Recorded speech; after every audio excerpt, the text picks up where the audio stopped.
Magandang umaga! Tara po at samahan nyo kami sa isang maliit na adventure ngayong araw na ito. Nandito kami ngayon sa PNR drop-off station. Yes po, sasakay po kami ngayon ng tren. First time ko, first time ng mga bata, first time naming lahat. Marahil sa iba sa inyo ay hindi na naman ito big deal. Pero alam niyo naman na para sa amin, lalo-lalo na sa akin, na ito sa mga kumukumpleto sa aking inner child.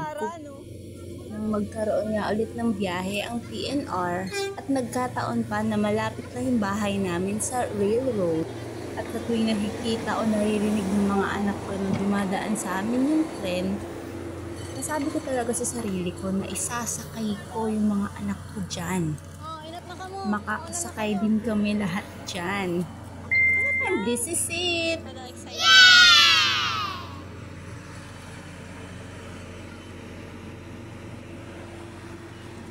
Tapos naiwan ako, video, bye-bye!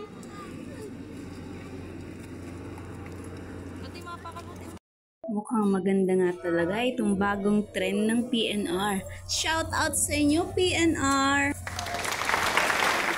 Sayang nga lang at hindi na naman nakasama ang aming papa sa ngayon. Pero dahil nga public transportation vehicle ito, ay hindi malabong mauulit ito. Mas safe kasi ang biyahe dito at hindi masyadong hassle. Time check, between 10:45 AM to 11 AM ang mga oras na ito. Kita nyo naman, medyo maluwang pa ang bagon namin. At aba, mukhang bihib ang batang makulit.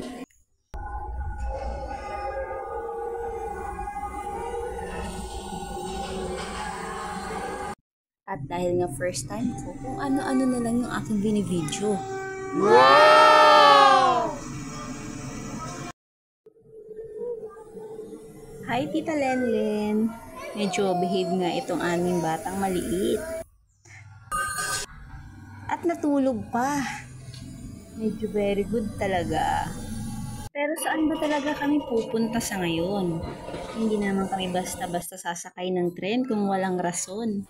So have a nice day everyone. Thank you so much for watching and for supporting Kylene Brothers. This is our stop.